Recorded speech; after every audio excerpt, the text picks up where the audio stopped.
নমস্কাৰ 11 জুলাইৰ পিছত আহিব আপোনালোকৰ সোণালী সময় দেৱগুৰুৰ পৰম কৃপাৰ ফলত ধন আৰু সাফল্যতাই ভৰি পৰিব এই চাৰি ৰাশি জাতক জাতিকাসকলৰ জীৱন সকলো ফালৰ পৰা তেওঁলোকে উন্নতি কৰিব পাৰিব সকলো ক্ষেত্ৰতে সফলতা অৰ্জন কৰিব পাৰিব আৰু ঘৰত আহিব ভাল খবৰ আহক তেনেহলে এই চাৰি ৰাশিৰ বিষয়ে সুন্দৰভাৱে জানি লওঁ যদি আপোনালোকৰ ৰাশিটো এই ভিডিঅ'টোত আছে তেনেহলে নিশ্চয় মোক তলত কমেন্ট কৰি জনাবলৈ একেবাৰে নাপাহৰিব এক নম্বৰ ৰাশিটো হৈছে মীন ৰাশি জাতক জাতিকাসকলৰ কাৰণে এই সময়খিনি অত্যন্ত শুভ সময় বুলি ক'ব পৰা যায় আৰু আপোনালোকৰ ভাল দিন আৰম্ভ হৈছে বুলিও ক'ব পৰা যায় 11 জুনৰ পিছৰ পৰা আপোনালোকৰ ইতিবাচক প্ৰভাৱ বাঢ়িবলৈ ধৰিব এই সময়ছোৱা আপোনালোকৰ আয় যথেষ্ট পৰিমাণে বৃদ্ধি পোৱাৰ প্ৰবল সম্ভাৱনা থাকিব আয়ৰ নতুন উৎস মুকলি হৈ পৰিব দীঘলীয়া ধৰি আপোনালোকৰ যদি কাম কিবা আছে বা কিবা কাম যদি আপোনালোকৰ ওপৰত আছে সেই কাম সম্পূৰ্ণ হৈ পৰাৰ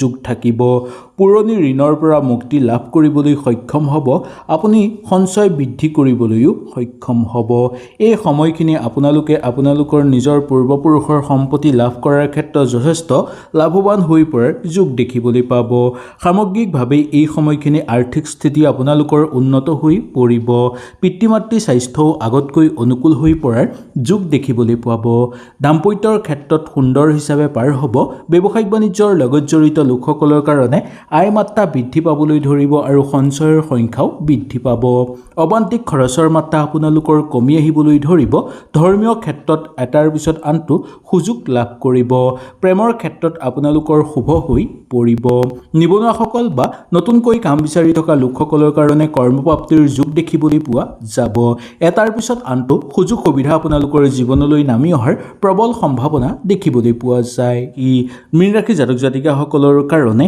এই সময়খিনি অত্যন্ত শুভ সময় বুলি ক'ব পৰা যায় আৰু আপোনালোকৰ ভাল দিন আৰম্ভ হৈছে বুলিও ক'ব পৰা যায় 11 জুনৰ পিছৰ পৰা আপোনালোকৰ ইতিবাচক প্ৰভাৱ বাঢ়িবলৈ ধৰিব এই সময়ছোৱা আপোনালোকৰ আয় যথেষ্ট পৰিমাণে বৃদ্ধি পোৱাৰ প্ৰবল সম্ভাৱনা থাকিব আয়ৰ নতুন উৎস মুকলি হৈ পৰিব দীঘলীয়া ধৰি আপোনালোকৰ যদি কাম কিবা আছে বা কিবা কাম যদি আপোনালোকৰ ওপৰত আছে সেই কাম সম্পূৰ্ণ হৈ পৰাৰ যোগ থাকিব পুৰণি ঋণৰ পৰা মুক্তি লাভ কৰিবলৈ সক্ষম হ'ব আপুনি সঞ্চয় বৃদ্ধি কৰিবলৈও সক্ষম হ'ব এই সময়খিনি আপোনালোকে আপোনালোকৰ নিজৰ পূৰ্বপুৰুষৰ সম্পত্তি লাভ কৰাৰ ক্ষেত্ৰত যথেষ্ট লাভৱান হৈ পৰাৰ যোগ দেখিবলৈ পাব সামগ্ৰিকভাৱে এই সময়খিনি আৰ্থিক স্থিতি আপোনালোকৰ উন্নত হৈ পৰিব পিতৃ মাতৃ স্বাস্থ্যও আগতকৈ অনুকূল হৈ পৰাৰ যোগ দেখিবলৈ পাব দাম্পত্যৰ ক্ষেত্ৰত সুন্দৰ হিচাপে পাৰ হ'ব ব্যৱসায়িক বাণিজ্যৰ লগত জড়িত লোকসকলৰ কাৰণে আয় মাত্ৰা বৃদ্ধি পাবলৈ ধৰিব আৰু সঞ্চয়ৰ সংখ্যাও বৃদ্ধি পাব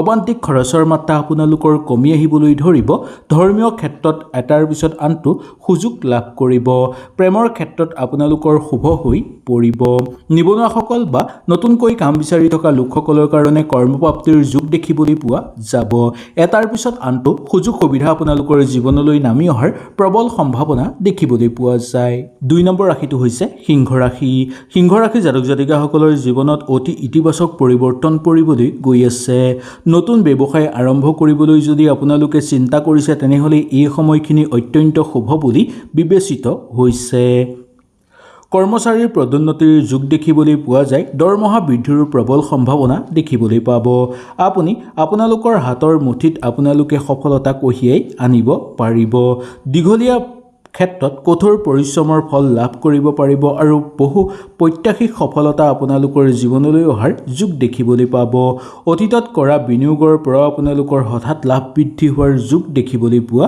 যায় অত্যাৱশ্যকীয় ক্ষেত্ৰত সৌভাগ্যতা বিৰাজ হ'বলৈ ধৰিব আপোনালোকৰ জীৱনত বিভিন্ন গুৰুত্বপূৰ্ণ কৰ্মত সফলতা লোৱাৰ সম্ভাৱনা দেখিবলৈ পোৱা যাব পাৰে ঘৰত যদি কাৰোবাৰ বেমাৰ আজাৰ হৈ আছিল সেই বেমাৰ আজাৰ কিছু পৰিমাণে ম্লান হ'বলৈ গৈ আছে পঢ়া শুনাৰ ক্ষেত্ৰত অগ্ৰগতি লাভ হ'বলৈ ধৰিব ঘৰলৈ নতুন সুখবৰ অহাৰ যোগ দেখিবলৈ পোৱা যায় ঘৰত যদি কাৰোবাৰ বিয়া বাৰুৰ কথা আলোচনা কৰি আছে তেনেহলে তাৰ পৰা আপোনালোকে ভাল ফল লাভ কৰিব বা সুখবৰ আপোনালোকৰ ঘৰলৈ আহিব পাৰে মামলা মোকদ্দমাৰ লগত জড়িত লোকসকলৰ কাৰণেও অনুকূল প্ৰভাৱ দেখিবলৈ পোৱা যাব নিবনুৱাসকলৰ জীৱনত চলি থকা সমস্যা বহু পৰিমাণে পাতল হৈ পৰিবলৈ ধৰা দেখিবলৈ পাব ঘৰত অতিথি আলহীৰ আগমনৰ ফলত ঘৰৰ পৰিৱেশ উন্নত হৈ পৰিব আৰু যাৰ ফলত আপোনালোকৰ বহু সময় ধৰি সমস্যা চলি থকা দিনবোৰো অনুকূল হৈ পৰাৰ যোগ দেখিবলৈ পোৱা যাব।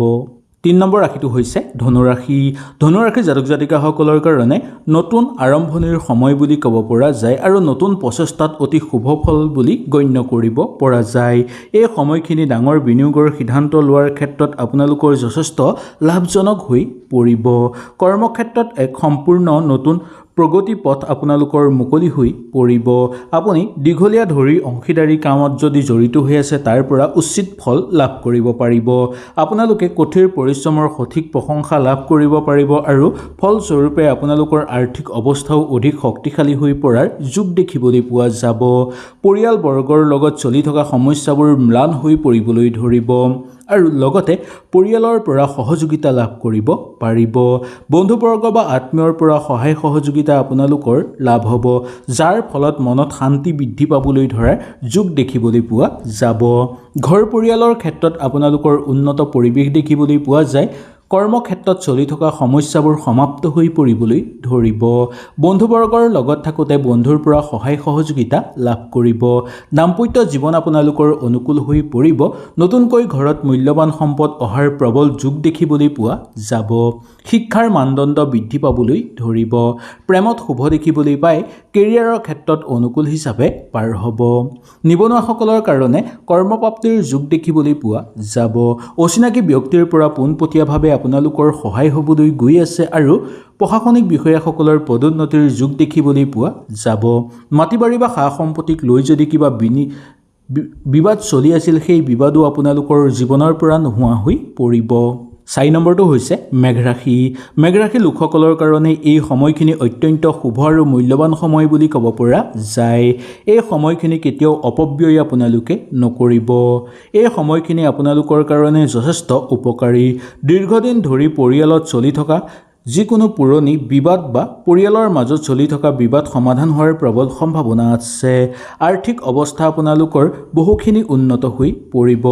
বেংকৰ বেলেঞ্চ আপোনালোকৰ বৃদ্ধি পাবলৈ ধৰিব বা ইয়াৰ উপৰিও অৰ্থ জমাৰ সংখ্যা আপোনালোকৰ বৃদ্ধি পাবলৈ ধৰিব। এই সময়খিনি পঢ়া শুনাৰ লগত জড়িত ছাত্ৰ ছাত্ৰীসকলৰ কাৰণে অত্যন্ত শুভ হ'ব। তেওঁলোকৰ কেৰিয়াৰত নতুন সুযোগ অহাৰ প্ৰবল যোগ আছে। যিসকল লোকে নতুনকৈ প্ৰতিযোগিতামূলক পৰীক্ষাৰ কাৰণে সাজু হৈ আছে তেওঁলোকৰ কাৰণেও অত্যন্ত শুভ বুলি মনা গৈছে। হঠাতেই আপোনালোকৰ ঘৰলৈ আহিব পাৰে এটা ভাল খবৰ। আপোনালোকে নতুন নতুন কামত অৰ্থ বিনিয়োগ কৰি আনন্দিত অনুভৱ কৰাৰ লগতে প্ৰচুৰ পৰিমাণে অৰ্থ উপাৰ্জন কৰিব পাৰিব। বহুদিন ধৰি ৰৈ থকা ধন আপোনালোকে ঘূৰাই পোৱাৰ প্ৰবল সম্ভাৱনা দেখিবলৈ পাব। এই সময়খিনি বহু শুভ কামৰ বাবে আপোনালোকে বয়োজ্যেষ্ঠৰ আশীৰ্বাদ গ্ৰহণ কৰিব বিচাৰিলে গ্ৰহণ কৰিব পাৰিব, যাৰ ফলত আপোনালোকে বহুকেইটা ক্ষেত্ৰত ভাল ফলাফল লাভ কৰিবলৈ সক্ষম হোৱা দেখিবলৈ পাব। ঘৰত অতিথি আলহীৰ আগমন হ'বলৈ ধৰিব, যাৰ ফলত ঘৰৰ পৰিৱেশ অনুকূল হৈ পৰিব। সৰু সুৰা গাৰ বিষ বেদনাই কষ্ট দিবলৈ ধৰিব পাৰে, তথাপিও ইমান চিন্তাৰ কাৰণ নাই বুলি ক'ব পৰা যায়।